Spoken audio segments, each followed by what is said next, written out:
le runner perçoit son chaser? Bonjour à toutes, bonjour à tous, je suis Perle, votre médium énergéticienne. Chose promise, chose due, après la capsule comment le chaser perçoit son runner, la seconde capsule, bien évidemment, qui forme une complétude, on le dira comme ça, comment le runner perçoit son chaser. Nous allons voir ça ensemble. C'est intéressant des deux côtés, aussi bien côté chaser que côté runner, bien évidemment, les deux capsules. Ça coule de source. Cette vidéo est valable également pour les âmes sœurs sacrées, bien sûr. Étant entendu que, bien sûr, nous ne parlerons pas de nuit noire de l'âme, nous ne parlerons pas des étapes tout à fait de la même manière pour les âmes sœurs sacrées. Il va y avoir les deux grandes étapes. Première partie de parcours, seconde partie de parcours, bien, le masculin sacré commence vraiment à conscientiser toutes ses erreurs. On dira ça comme ça. Et le féminin sacré commence bien sûr à lâcher prise de plus en plus en comprenant que la relation aboutira, mais en lâchant réellement prise. Lâcher prise, je vous ai fait une capsule il y a quelques temps, je vous ai posté une capsule à ce sujet, le vrai lâcher prise, c'est bien évidemment, c'est lâcher prise, tout remettre entre les mains de la source, c'est pas lâcher prise en disant je lâche l'affaire.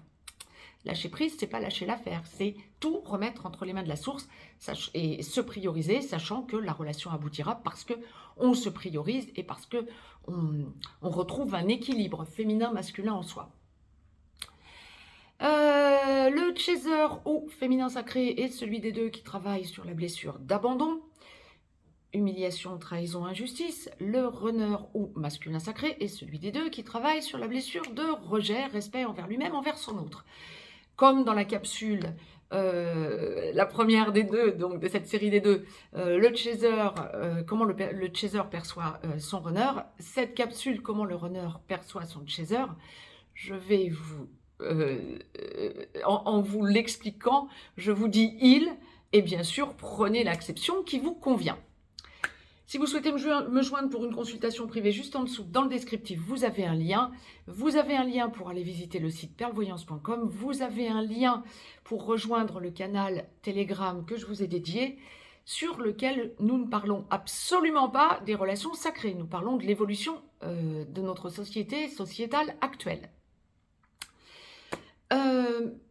Si vous souhaitez partager, faire circuler cette capsule, c'est avec plaisir que vous pouvez le faire. En me mettant un pouce vers le haut, vous me motivez et me montrez que le contenu de ces capsules vous intéresse. Abonnez-vous, vous recevrez bien évidemment les capsules en temps et en heure dans votre enfilade YouTube. Et en alerte YouTube en mettant, en cochant sur la petite cloche avec les parenthèses autour. Allez, comment le runner perçoit son chaser de façon très objective et toujours, bien sûr, dans la bienveillance, ce que je vous dis surtout, prenez-le, ami chaser comme ami runner, au sens strict du terme, le runner attend tout de son chaser. Ouais. C'est ce que le runner perçoit de son chaser parce que le chaser est acquis. Plus le chaser, alors en début de parcours, mais ça peut perdurer sur le parcours, bien évidemment, ça peut durer très longtemps pour le chaser de travailler sur sa blessure d'abandon et donc sur sa dépendance affective. C'est pas parce qu'on est conscient d'une chose qu'on arrive à le faire descendre dans la matière. Et tant que le runner va percevoir que son chaser attend tout de lui, ça va réactiver chez lui la blessure de rejet. Et donc, réactiver chez son chaser la blessure d'abandon, bien évidemment. En fait, ce que le runner perçoit, c'est que le chaser attend que le runner, en tout cas c'est comme ça que le runner le perçoit, le runner perçoit que son chaser attend de lui qu'il soit comme le chaser est. C'est-à-dire, tu fais les mêmes choses que moi, tu les fais de la même façon, tu vas voir, c'est la seule solution qu'on peut avoir pour avancer ensemble. Le runner a cette impression de ne plus avoir d'espace avec son chaser. Le chaser va montrer à son runner sa dépendance affective et son accroche en quelque sorte. Je t'accroche, j'ai peur de te perdre, j'accepte tout de toi, mais on avance ensemble. Le runner a l'impression de perdre son espace. Et le runner, qui est quelqu'un d'indépendant à la base, qui est quelqu'un qui aime faire ce qu'il veut, quand il veut et comme il veut, a cette impression que le chaser veut le faire rentrer dans son moule à lui de chaser. Et a cette impression de perdre son espace qui lui est propre.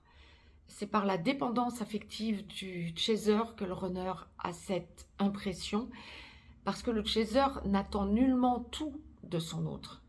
Mais ça peut aller très loin. Le runner peut penser, il attend de moi que je subvienne à ses besoins, il attend de moi que je l'accueille chez lui, chez moi, il attend de moi que je vienne chez lui, il attend de moi que je m'occupe de ses enfants, il attend de moi... C'est faux, ça n'est pas du tout ce que le chaser attend, mais c'est ce que le chaser reflète à son runner en lui montrant cette espèce de besoin d'être en contact exclusif avec lui et de ne plus lui laisser d'espace. Le runner, à partir de là, bien sûr, va éluder, va essayer de montrer à son chaser, quand bien même il y a enclenchement de vie commune, parce que il y a quand même un nombre important en pourcentage flammes jumelles, qui vont très rapidement enclencher une logique de vie commune, vont vivre ensemble pour ensuite se séparer, bien évidemment, au bout d'un certain temps, hein, ça peut être au bout de quelques jours, quelques semaines, quelques mois, voire quelques années. Et plus, bien sûr, ça va être quelques années, plus on aura construit ensemble et plus ce sera compliqué pour le chaser d'enclencher cette logique de travail sur sa dépendance affective. Et plus ce sera compliqué pour le runner d'avoir d'ailleurs confiance en son chaser quant au fait qu'il n'attend pas tout de lui. Ça, c'est une chose qu'il faut que le chaser comprenne. Laisser son espace vital au runner. Deuxième chose que le runner, et qui va d'ailleurs avec la première, hein, le chaser attend tout de moi. Deuxième chose importante, le runner va avoir cette impression que le chaser est trop. Trop tout. Trop en recherche de perfection, s'investit trop dans son travail, parle de trop, attend de trop de choses de son runner. Le runner va avoir toujours cette impression que le chaser est trop. Pourquoi? Parce que le chaser, à force de s'oublier, et oui, la blessure d'abandon ouverte dès la prime enfance, voire in utero même, du côté du chaser, le pousse à s'oublier pour prioriser les autres. Donc, c'est toujours une recherche de perfection pour le chaser, aller vers donner plus pour espérer recevoir de l'amour. Qu'est-ce que le chaser attend en apparence de plus par rapport à son runner? C'est que ce soit la personne qui va lui donner le plus d'amour. Donc le chaser va donner, et plus le chaser va donner, plus le runner va avoir cette impression d'être étouffé. Et plus le runner va avoir cette impression que le chaser est trop encombrant, trop étouffant, travaille de trop pour me surdémontrer qu'il ramène de l'argent, par exemple, et qu'il se débrouille tout seul, parle de trop pour m'accrocher, me dit qu'il m'aime, me montre qu'il veut me voir, me contacte, parle, écrit, contacte, etc. De trop, le runner est saturé de se rendre compte que son chaser est présent. Mais pourquoi? Bien parce que son chaser, étant dans la dépendance affective, n'arrive pas à lâcher son runner. Et plus le runner ressent son chaser présent alors qu'il est assez distant, lui, voire froid, plus il va ressentir que son chaser est trop. Et plus le chaser va ressentir le froid de son runner, plus il va essayer de réchauffer l'ambiance en essayant de garder le contact par peur d'abandon, par peur que son runner l'oublie. Jusqu'à ce qu'on ait bien avancé sur le parcours et que le chaser n'en soit plus là et que le runner lâche le côté trop mince. Mon chaser n'est pas trop, là il est plus assez. Ben oui, à force que le chaser se prenne des murs, bien il finit par arrêter évidemment de se prendre des murs parce qu'il y en a ras-le-bol d'avoir la grosse tête et d'avoir des coups de partout. Donc, bien le chaser lâche pas l'affaire, lâche prise. Et en lâchant prise, que le runner ressent-il? Eh mince, je suis allé trop loin. Et c'est là que la culpabilité commence et le travail réel sur la blessure de rejet du côté du runner. Autre Autre chose que le runner perçoit de son chaser, il veut me mettre sous cloche. Je dis, ah oui, ça va de pair avec tout ce que je vous disais, mais il y a autre chose. L'instinct du sauveur, du chaser, c'est quelque chose à travailler. L'instinct du chaser, du sauveur, de sauveur du chaser, pardon, je vais vous le dire à l'endroit, est juste obligatoire et normal. Pourquoi? Bien parce que l'instinct de sauveur, du côté du chaser, remonte à l'origine des temps, certes, bien sûr, comme les blessures, hein, des deux côtés, bien évidemment. Ça fait partie des blessures. Ça fait partie de la blessure d'abandon, l'instinct du sauveur, du chaser. C'est lié au fait que le chaser, dès sa prime enfance, est amené à manquer d'amour. Alors ça va être généralement au niveau de la famille et des parents avant tout. Et donc, les parents ne donnant pas assez d'amour au chaser, le chaser est en recherche sans cesse d'attention de ses parents pour trouver un peu l'amour qu'il n'a pas, qu'on ne lui donne pas. Et il va faire quoi? Bien, il va donner de sa personne, puis à force de donner, s'en oublier, pour espérer finalement recevoir cet amour qu'il ne reçoit pas. Et moins il en reçoit, plus il donne. De l'amour, de l'attention, de son temps, et plus il s'oublie. Et à force de s'oublier, on arrive à la logique simple, je veux sauver les autres. Puisque je m'oublie, tant qu'à faire, je vais essayer de sauver les autres. L'instinct du sauveur naît simplement comme ça, chez le chaser. Et le runner le ressent parfaitement. Alors le chaser va proposer au runner de l'aider à trouver un nouvel emploi, trouver un nouveau foyer, lui proposer de prendre ses affaires chez lui, chez le chaser, lui proposer de garder ses enfants, lui proposer de lui prêter de l'argent, lui proposer de travailler avec lui, pour le sauver, pour l'aider. Et plus le chaser agit comme ça, plus le runner a cette impression que le chaser veut le mettre sous cloche. Ami chaser, tant que vous agissez comme ça, c'est votre dépendance affective que vous ne travaillez pas. Le runner, il vous laisse vous dépatouiller avec vos problèmes.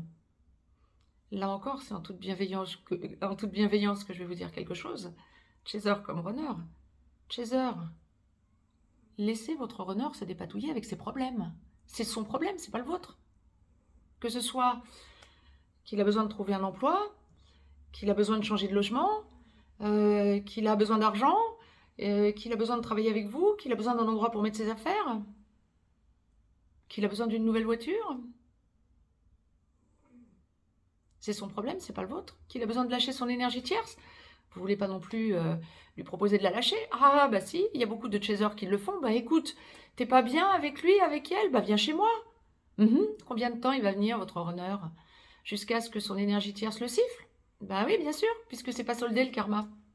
Et là, qui est-ce qui est en souffrance? Bah le chaser. Et par voie de conséquence, le runner aussi, parce qu'il va finir bien sûr par culpabiliser en réalisant que il a été goujat ou garce avec son chaser, bien évidemment.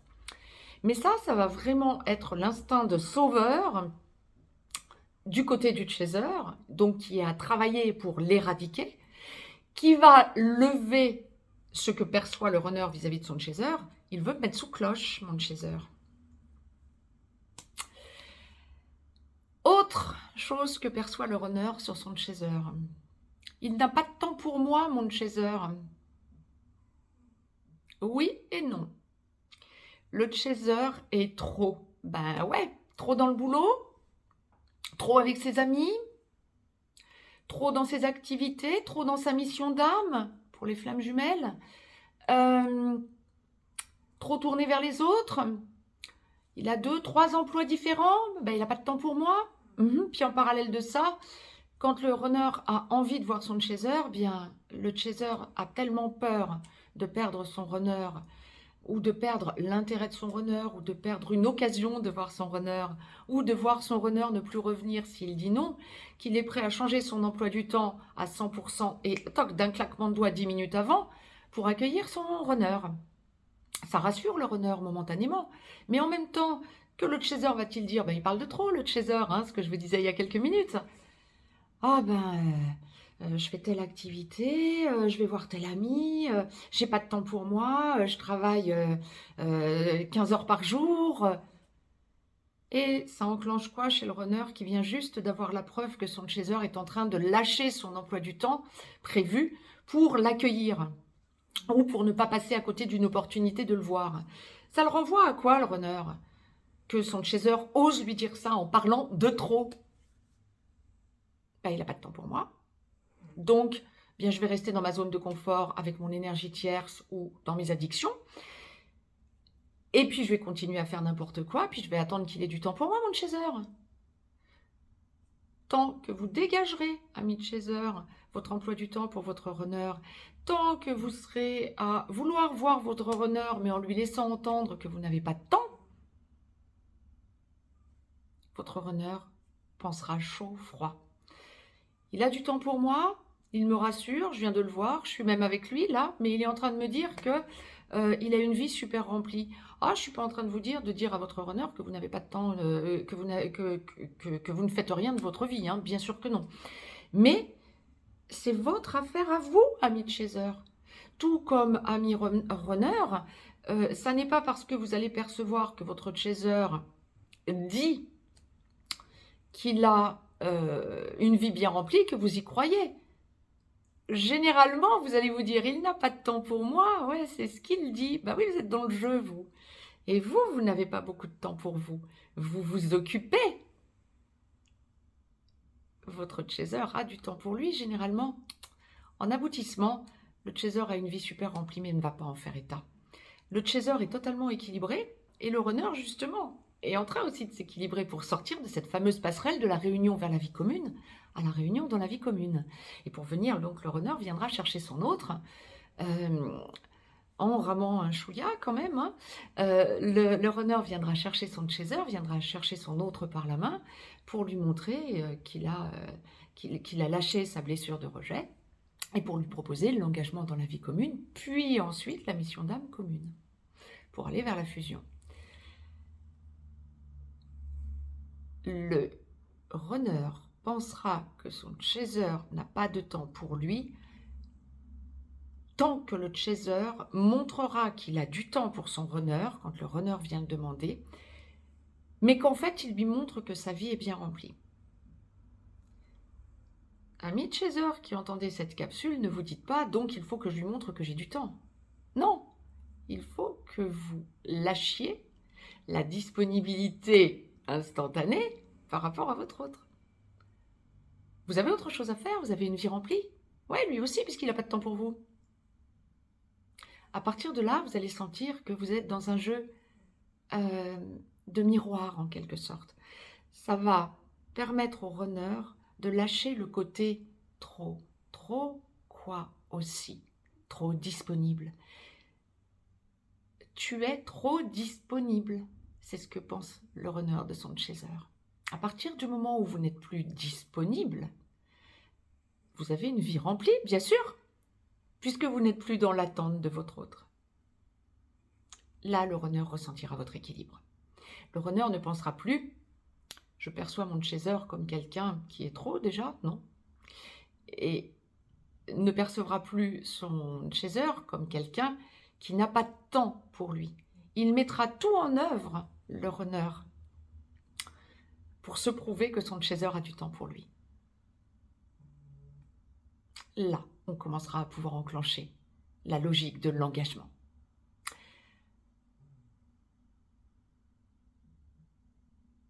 Autre chose que le runner perçoit de son chaser, et ça c'est fondamental. Il se croit plus que moi, mon chaser. Bien oui. Nombre de chasers me disent en début de parcours « Ah, j'ai parlé flamme jumelle à mon runner. »